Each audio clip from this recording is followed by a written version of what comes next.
thing we do if you're visiting with us is we confess together who we are so that we never forget. We never forget that it's not about us, but it's about Him. Would you join me, please? I am a child of God. I am saved by grace. I live each day by faith, and I'm ready to hear God's word.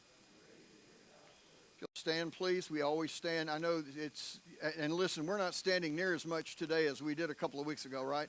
We had a guy leading, singing, visiting with us, and he felt like every song should be stood for. So by the time I got up to preach, I was exhausted. Two passages I'd like you to look at that'll kind of take us to the heart of the last story we're going to see about David, the song that David wrote at the end of his life. Paul says, so to keep me from becoming proud, I was given a thorn in my flesh, a messenger from Satan to torment me and keep me from becoming proud. 3 times I begged the Lord to take it away. Each time he said, hey, my grace is all you need. My power works best in weakness. So now I'm glad to boast about my weaknesses so that the power of Christ can work through me. That's why I take pleasure in my weaknesses and in the insults, hardships, persecutions, and troubles that I suffer for Christ. For when I am weak, then I am strong. And another passage. And this is another sign of that weakness and strength from God. God saved you by His grace when you believed. And you can't take credit for this. It's a gift of God. Salvation is not a reward for the good things we've done, so none of us can boast about it. For we are God's masterpiece. He has created us anew in Christ Jesus so that we can do the good things He planned for us long ago. May God bless this reading. As people said, amen. Thank you. I love you, church. I'm glad you're here. I'm thankful for you. I want to talk a little bit on a lesson called Praise the Lord. Somebody says, well, that's a creative title. Wow, it's like half the Psalms are Praise the Lord. But you know something? If you study the Bible very much, you realize not all the Psalms are in the book of Psalms. Did you know that? How many Psalms are there? Anybody know? Don't grab your Bible and look it up. You know, how many Psalms are there? Page 387. 150. There are 150 Psalms, but there are many more that are found in the Old Testament that records, and David sang this song to the Lord. There's a song that Miriam sang when they crossed the Red Sea. There's a song Moses sang. There's a song that Mary sang, the mother of Jesus, when she found out she was carrying the Son of God. There's a song that Zechariah, the father of John the Baptist, sang. There are a lot of songs recorded in the Bible outside the book of Psalms. And we're going to look at one of them this morning. We've been looking for quite a while at the life of David, and we're going to kind of close that thought out this week. And I want you to realize, as we've studied, if you've been through us with any of our lessons so far in the life of David, and David's one of the monumental characters of the Old Testament, right? I mean, he's kind of looms over. Moses and David kind of loom over the Old Testament the way Jesus and Paul loom over the New Testament. And David, he's a lot of man after God's own heart. That's a nice phrase, but we've seen a lot of things about David that ain't to God's heart. He was a very human person. He was a man of passion and praise. And sometimes the praise comes on the heel of that uncontrolled passion. Sometimes God had to bring David low before David had the heart to give God the praise he deserved. Many times God would bring David low and then he would rescue him so that David would realize, hey buddy, it's not about you. And by the way, that's a good lesson for us, isn't it? In David's life, he had a lot of highs and lows. He had the time when he was a king. He had the time when the king before him was chasing him to kill him. He had times when he had the time when he overcame Goliath, and he had the time when his own son Absalom ran him out of his capital in Jerusalem. And isn't that just like all of us? Is your life all highs? Mine isn't. Is your life all lows? No. We have a kind of an interesting mix of both, don't we? And in that sense, David, and we share a lot of ground with David. Not only that, but as you come to the end of David's story, he's getting old and he's getting tired. He's not just getting tired physically. I mean, his body, he's put a lot of miles on the tread. He's getting tired physically. He's run, he's fought, he's battled, he's ruled, he's traveled all over. He's getting tired. He's slowing down. Not only that, but most of us that are getting older know as you go through life, the longer you get on in life, a lot of the grind just kind of wears you down. You get to the point. There's a lot of stuff I don't get upset about anymore because I just don't care.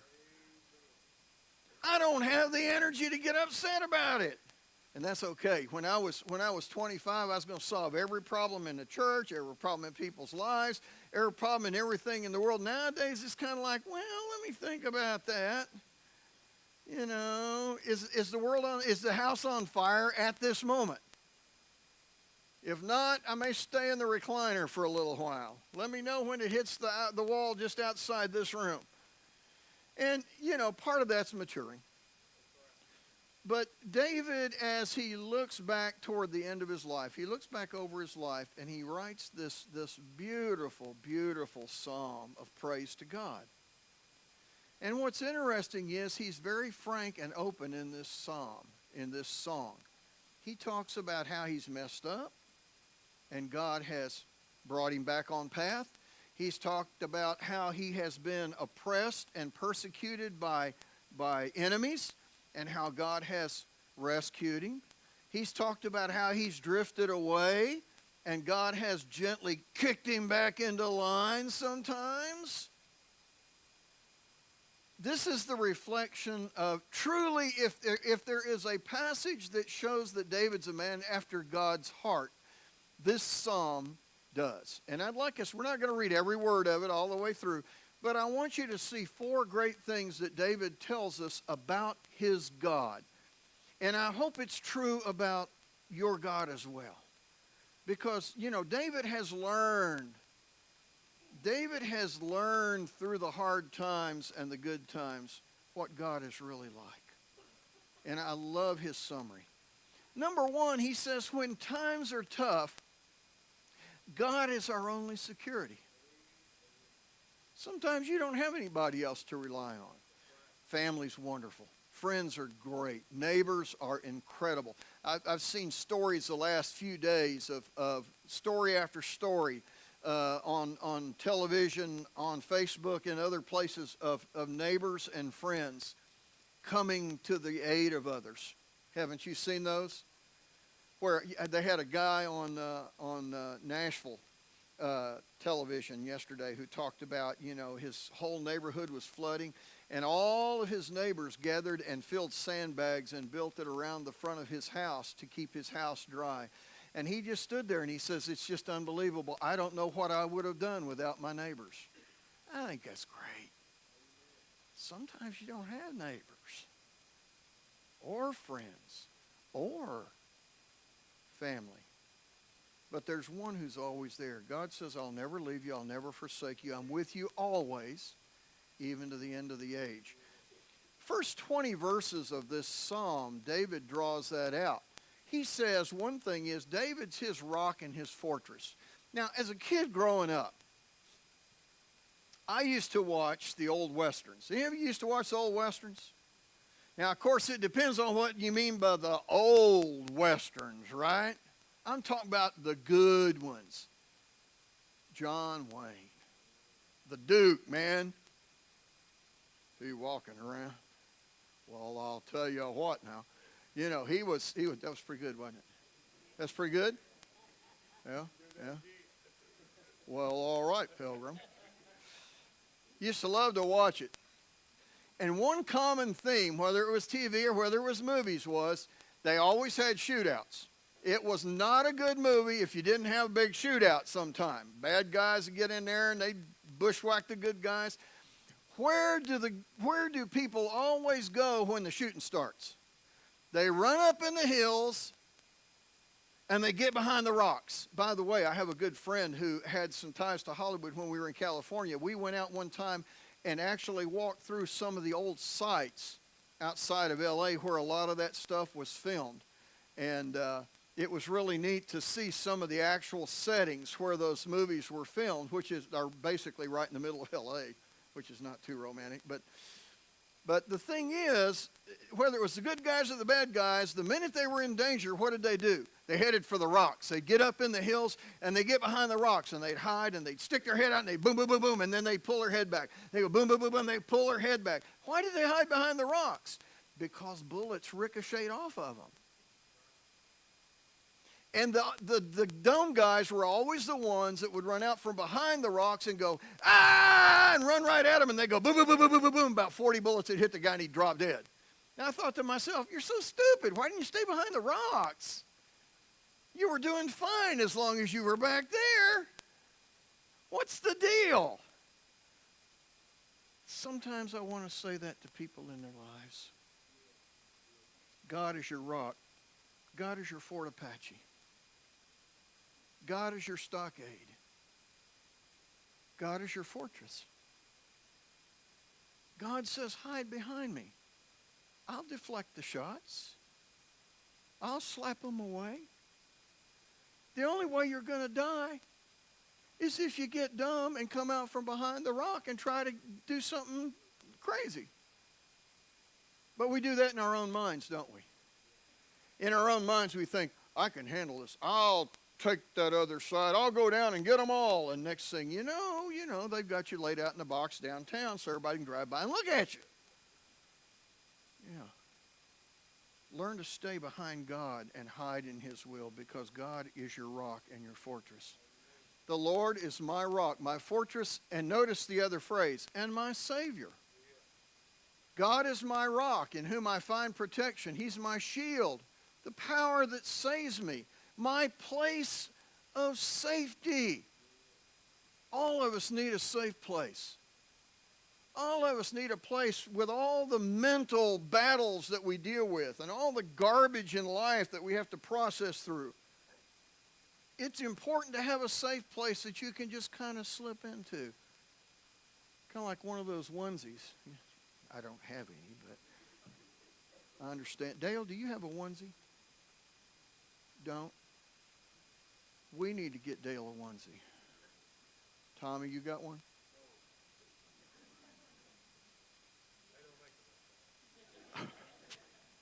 Get two. Get two, sew them together. Just saying. We all need a warm place to hide, to get away from things. He's my refuge, my Savior, the one who saves me from violence. I called on the Lord who is, look at his language, who is worthy of praise, and he saved me from my enemies. And by the way, all enemies aren't physical. There's lots of kinds of enemies. The reason David says that is because David, in experience through life, has found out that when you call on the Lord, God hears you. I called somebody at church the other day. I'm not going to mention any names, Cindy. But Cindy doesn't answer her phone because a lot of times she doesn't necessarily even know where it is. And so you get this thing that says, please wait while they reach your party. And you get this hideous music that, and everybody has it, by the way, same song. My daughter has it. I can't stand it on hers either. But you wait all that time, and then the thing says, I'm sorry, but the mailbox is full, and you can't leave a message. And it's like, wait a minute. You know, I'm in a crisis with God, and you call God for help, and he says, can you wait while we reach your party? And some divinely heavenly music plays, probably the Hallelujah Chorus or something. And then at the end of it, you get this message. It says, I'm sorry. God is not accepting any messages right now. Please call back later. And thank you for calling. Nobody needs that kind of a God. I need a kind of God that I can go to right now. At the moment of crisis, I can call on him and he'll stand by me. And David understood that because he had called on God many times. In my distress, I cried out to the Lord. I cried to my God for help, and he heard me from his sanctuary. That's heaven. My cry reached his ears. And then listen to this. God is powerful. He's a bad dude.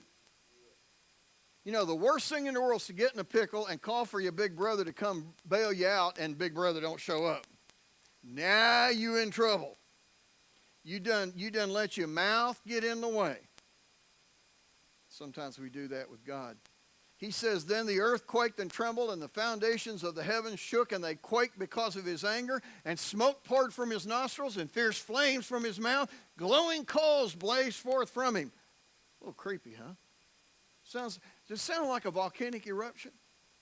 It does, doesn't it? Guess who made the volcanoes?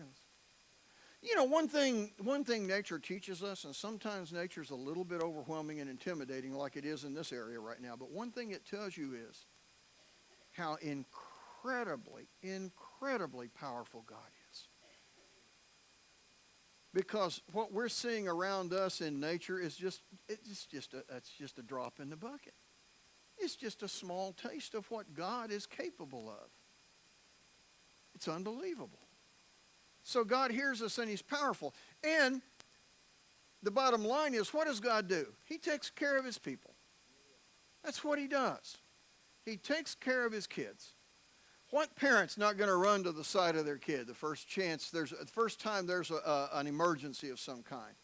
We drop everything and go. When our son David was in a near fatal accident at college, that night they had an ice storm, and the roads were completely glazed between here and Knoxville. Did we stay and wait for it to get better? No. We got out in the car, and as the old boy says, we slid all the way to Knoxville to be at his side. And during the 7 weeks that he was in intensive care, this lady stayed at his side, holding his hand 24 hours a day, every single minute of that time. Why? Because he's our kid. And we're going to take care of our kid. Well, how much more passionately does God love each of us? He reached down from heaven and rescued me. He drew me out of deep waters. He rescued me from powerful enemies, from those who hated me and were too strong for me. If you think people hate you, you need to rely on God. Nobody likes me. Well, you know something? God does. He always has, and he always will, and he'll pull you through that because there are people out there that like you, and there are people that will like you, and you need to let God lead you to those people. He can do that. They attacked me at a moment when I was in distress, but the Lord supported me. He led me to a place of safety. He rescued me, and I love the last phrase. Why? Because he delights in me. He likes me. He likes me. I want you to understand how David sees God. Now, let me give you a second thought. The second part of this song talks about the fact that when days are dark, God's our only light. How many of you lost power yesterday morning? 3 hours. For 3 hours, I sat and looked at a black clock face, thinking any moment it's going to come on. I didn't really do that. I just rolled back over and went to sleep. But anyway, I get real upset when the weather's bad. But I want you to think about this, that God is our light. What does light do? Light shows up the flaws. If you finish a wall out, you want to find out if you botched a spot or missed a spot, take you a light and shine it up the side of the wall, and you'll find out real quick you need to take that wall down and do that thing over again. That's a nasty-looking wall. So it will show our flaws, but what else does it do? It lightens our path. You know, you don't have to have a lot of light to know where you're going, but it helps to have some. And God gives us that light. It's important, and this is where you learn to walk in God's ways, because God's will, the Bible says again and again, enlightens us. In fact, the New Testament talks about Christians being children of light. Why? Because we've got that guiding light of God. So we need to remain in God's ways. That's hard to do when you're going through hard times in life. It's hard to stay in God's ways. You get all wrapped up in other stuff. Notice, the Lord rewarded me for doing right. He restored me because of my innocence. I have kept the ways of the Lord. I've not turned from God. I've followed his regulations. I never abandoned his decrees. I'm blameless. I've kept myself from sin. Is David saying, I'm perfect? Well, we know that's not true.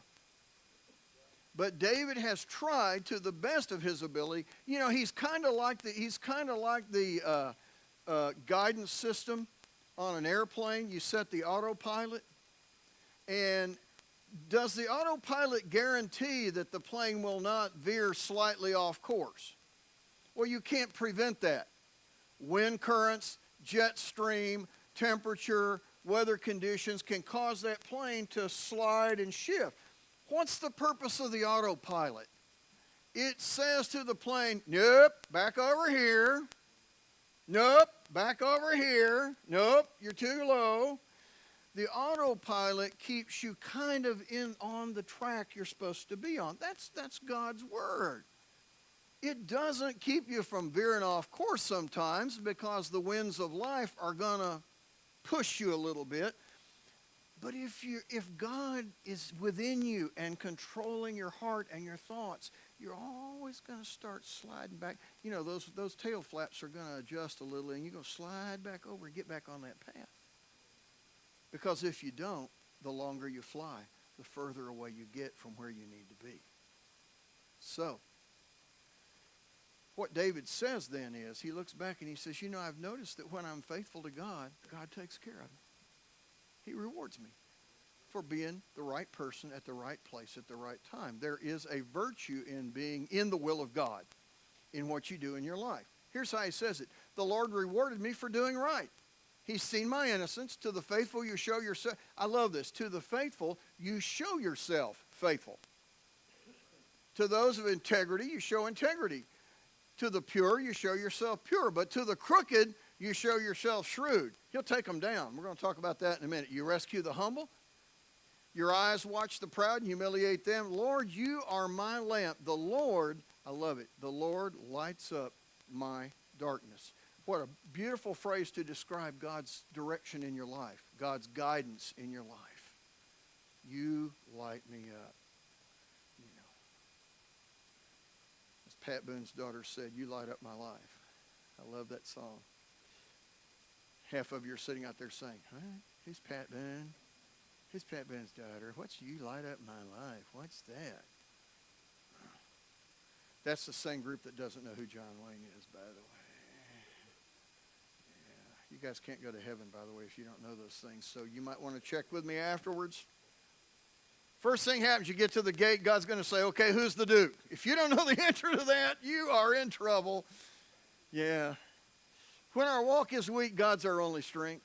And by the way, there are times when your walk's going to be weak. I'd love to think I'm just on the top of my game every minute, but nobody's on the top of their game all the time. And sometimes your game just quite honestly stinks. I don't care how good you are, there are nights, you know, is Grant in here? Where's Grant? Is he in the back? Hey, Grant, I bet you've had nights when you're awful. Because I've heard about them. No. I don't care who you are. There are players that, you know, I watch NBA a little bit, and I like Steph Curry. I like his shooting. I've seen nights when Steph Curry comes out, you know, he can hit the ball from, I mean, he comes out shooting from the locker room. And he's just an amazing shooter. I've seen nights when he couldn't hit the blue side of a red barn. I mean, he couldn't hit anything. He'd shoot, it'd clunk. He'd shoot, it'd clunk. He'd shoot, and it'd clunk. He kept shooting. That's what shooters do. But, you know, somebody else would say, well, let's try to get the rebound and put it in because, boy, he ain't hitting nothing tonight. There's times when that happens. That's why it takes 5 players to win. Because even the best player has bad games. Even the best Christian has bad days. It happens. And so David reflects on the fact that God's his strength. Our strength is not in us. It's in the Lord. David knows that. Who is God except the Lord? Who but our God is a solid rock? He's the strong fortress, makes my way perfect. He makes me sure-footed as a deer. Brad posted a picture on Facebook this week of a goat that was standing at the top of a palm tree. And that crazy goat started walking head first down. It's one of those palm trees that leans a little bit to the side.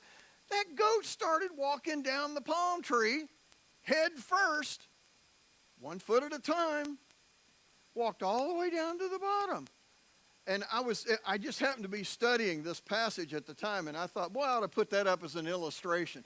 He says, God makes me as sure-footed as a deer. I was going to change that out and say, God makes me as sure-footed as a goat going down a palm tree, enabling me to stand on mountain heights. Have you ever seen any of those Rocky Mountain goats that get up on the cliffs above the Grand Canyon on little rock slivers that are like that? They're out there just walking along. It's like, really? Can't believe that. And that's the image that David uses. He's seen that. And he said, listen, I feel that sure-footed when I know God's in my corner. He trains my hands. He strengthens my arm to draw a bronze bow. Can you imagine that? You've given me your shield of victory, made me great, wide path for my feet to keep them from slipping. This is a man who trusts God. He's confident of God. Of course, his power works best when we're weak, right? His power. And we get back, and I'm not going to read through this again, but I remind you again that Paul gets this. Paul says, I don't know what his thorn in the flesh was. Gentlemen, I will tell you this. Paul was never married, so it was not his wife. I've had many men say, well, that's got to be his wife. No. Paul, I don't know what Paul was. Some people think that he might have been epileptic. Some people think he had very poor vision and couldn't see well. You know, you can make up whatever theory you want. The great thing about not knowing is you can believe anything you want. You know, because it's just an opinion. But whatever it was, it really bugged him. I mean, it's got to be pretty serious and debilitating for you to go to God 3 times and beg God to take it away. You know? Each time God said no, and he says, you know what God told me? He says, all you need is my grace. If you just trust in me, you know, I know that bothers you. I know it limits you. I know it causes you problems, but you know, you've got me. I'm supposed to be enough. Just trust in me and walk with me. Now, a lot of us are walking in hardship right now physically. A lot of us have physical limitations and physical hardships. And I'll bet you we've asked God again and again and again to take it away. And so far the answer has been, well, all we hear is no. But what's the rest of the message? The rest of the message is, I'm strong when you're weak. The more you lean on me, the more I'll hold you up. That's a great message. The last thing David says is, when our future is uncertain, God is our only hope. And whose future is not uncertain? What's going to happen in the next 2 years in the political situation? Oh, well, I know. You don't know, Jack, man. You don't know anything about what's going to happen. We don't know who's going to come in or who's going to go out, or if there's going to be this or that, or, you know, what treaties are going to be broken or signed, or agreements are going to be made or undone, or whatever. We don't know what's going to happen. We may think we do. I like to think I got it all figured out, but I haven't been right in the last 45 years. You know? It's like picking the winner of the NCAA basketball tournament. Good grief. I picked them last year. I did. I picked the winner last year. Woohoo! First time in about 30. You know, we don't know that much. Writer of Ecclesiastes says, hey, you don't know what's coming. Life, if there's one word that describes life, it's unpredictable. And sometimes that can really eat at us and can really unnerve us. When it comes to wrongs that are done to you, don't try to settle them. Let go of that stuff. Well, they just, something, and the more you fuss on that, the more it ruins your peace of mind and your life and your walk with God. And 99% of the time, you're not going to fix it anyway. Well, he owes me an apology. Guess what? Most people that owe us apologies will never give them. Will never give them. To use a rather graphic explanation, you could hold a gun to their head and say, apologize or I'll shoot you, and they'd say, pull her off. You loser. That's the way people are. And God doesn't hold me accountable for that. God holds me accountable to himself to be the right kind of person. And he says the more I forgive others and the more I let that stuff go, the more I'm going to be at peace and the more I'm going to experience the joy of Christ in my life. Somebody says that's counterintuitive. Most of the things God calls us to do are counterintuitive. That's why he says the world is the world and we are not. Is because the way we do business is not the way human flesh does business. God says he'll settle accounts. I don't want to wait that long. Well, you don't have much choice. So you can wait that long in peace and joy, or you can wait that long sleepless and miserable. Your choice. How's it working for you? The Lord lives. Praise to my rock. May God, the rock of my salvation, be exalted. He is the God who pays back those who harm me. Oh, I love those words. Don't you know there's times when David made that statement in prayer and just licked his lips and thought, oh, yeah, payback's a beautiful thing. It is when God's given it. Because number one, God doesn't give it unjustly. God doesn't give it frivolously. And when God does give it, it's permanent. He brings down the nations under me and delivers me from my enemies. The last thing is God promises us the final. He says. You know, people say, oh, the book of Revelation's hard to understand. It's one of the easiest books in the Bible to understand. You know what the message of Revelation is? Hey, guys, we won. Revelation gives you a look at the field goal that won the game, and then says 2 weeks later, you look at Satan and say, hey, would you like to wager a bet on the outcome of that game 2 weeks ago? Because Revelation gives you the outcome of the game 2 weeks ago. You know who's going to win. You know how it's going to end.